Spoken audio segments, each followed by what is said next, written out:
On Wednesday night, US President Donald Trump said he would designate Antifa as a major terrorist organization. So what is Antifa? The word is short for anti-fascist in a number of languages. Now, Antifa is sometimes referred to as a group, but experts say it's more of a movement or orientation. It's a specific international anti-fascist politics of pan-radical left, bringing in different kinds of socialists and anarchists and other leftists in coalition to fight back against fascism in the far right from the bottom up. And this movement isn't new.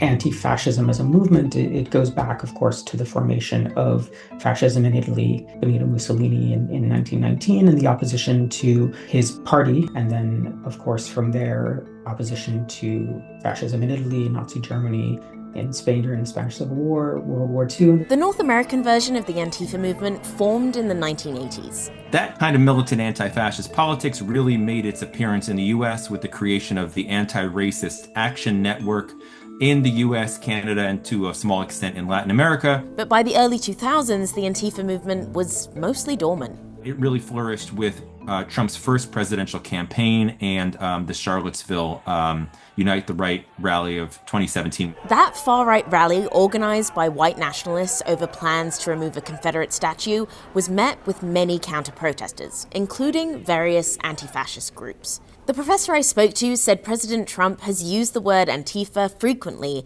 as a blanket term to describe left-wing groups. They show up in the helmets and the black masks, and they've got clubs and they've got everything.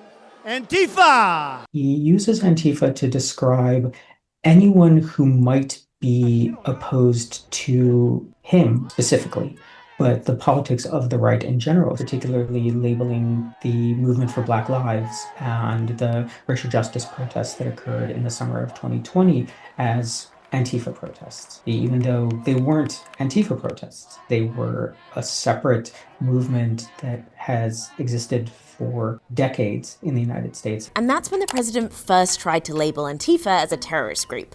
That failed in part because Antifa is not a centralized organization.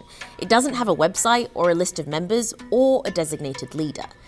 It also didn't work because there's no legal framework to do this. We don't have a list of domestic terrorist organizations under law in the United States. We have a foreign terrorist organization list, Al-Qaeda, Hamas, for example, but you have to be foreign to be on that list. And there's no domestic designation because that could infringe on First Amendment rights. We have a freedom of association under the First Amendment, which means that everybody has a right to create whatever organizations it wants.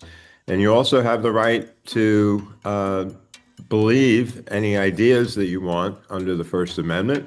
And you have a right to give money or raise money to organizations that you believe in or support their ideology. So why has Trump called for this terrorist designation again? You have not seen Antifa groups in the street confronting the far right for years, and Republicans hadn't been talking about them for years. All of a sudden, it's no coincidence this is happening after the shooting of Charlie Kirk.